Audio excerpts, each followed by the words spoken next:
1. La foule. 2. La synagogue. 3. Avec les disciples. Il y a un type de mystère que tu ne peux pas connaître si tu n'es pas entré dans un type d'intimité avec Dieu.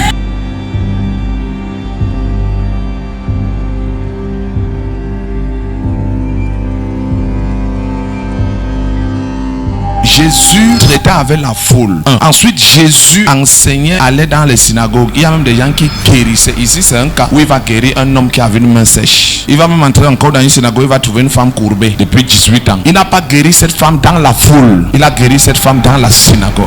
Mais dans la foule, il y avait des guérisons qu'il faisait. Dans la foule, il partageait le pain. Il guérissait. La Bible dit que quand il finissait d'enseigner, on amenait les malades. Il les guérissait. Mais il les enseignait en parabole. Deuxième niveau, Jésus enseignait et avait une relation avec les synagogues. Donc, tu ne peux pas être le genre de chrétien que moi je n'appartiens pas aux églises. Jésus allait à la synagogue. Ça c'est le deuxième niveau. La troisième réunion de Jésus dans Luc chapitre 9 verset 18. On va voir sa troisième réunion. Dis avec moi, la troisième réunion de Jésus c'était avec ses disciples. La base c'est la foule. Ensuite la pyramide commence à se rétrécir. C'est la synagogue. La pyramide se rétrécit déjà. C'est les disciples. Vous allez comprendre qu'on ne règne pas si on n'est pas au sommet. Si ta foi ne se limite qu'à la foule, il y a une expérience de Dieu que tu n'auras pas. Si tout ce que tu fais avec Dieu n'est que dans la foule, si ta vie chrétienne n'est que la foule, même si ta vie chrétienne n'est que la synagogue, il y a un niveau que tu ne peux pas obtenir. Donc 1. La foule. 2. La synagogue. 3. Avec les disciples. Maintenant, la différence c'est qu'on dit qu'à la foule, il parlait en parabole. Mais avec les disciples, il les expliquait les paraboles. Ça veut dire que les disciples avaient un niveau de révélation supérieur à la foule. Au fur et à mesure qu'on monte en intimité avec Dieu, on accède aussi à un type de grâce.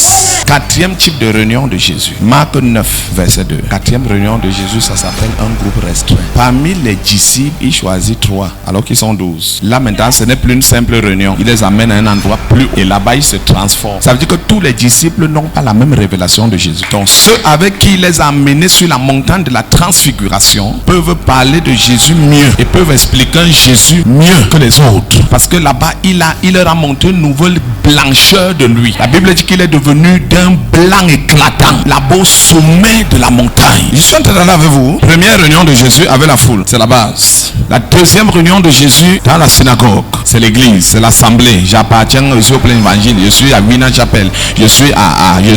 C'est la deuxième réunion. La troisième réunion de Jésus avec les disciples, l'équipe des l'équipe de Cécile, l'équipe des clergés, les leaders. La quatrième réunion de Jésus, c'est que dans l'équipe même là, il prend 3. Ça c'est encore une intimité plus grande. Et il ne leur explique pas seulement les choses, il les montre les choses. Il y a un type de mystère que tu ne peux pas connaître si tu n'es pas entré dans un type d'intimité avec Dieu. C'est pour ça que vous allez voir, tu commences à expliquer certains mystères, tu penses que tu t'es égaré. C'est qu'en réalité, ils se sont arrêtés en bas. Tu es déjà dans un autre niveau. Tu commences à penser que c'est une nouvelle doctrine que tu as amenée.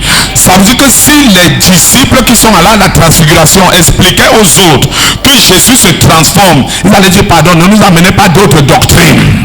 Matthieu 14, 23, la cinquième réunion de Jésus. Matthieu 14, 23. Quelle que soit la nature des réunions dans la spiritualité, il y a des choses que tu n'opéreras que seul. Et seul là, c'est le sommet de la pyramide.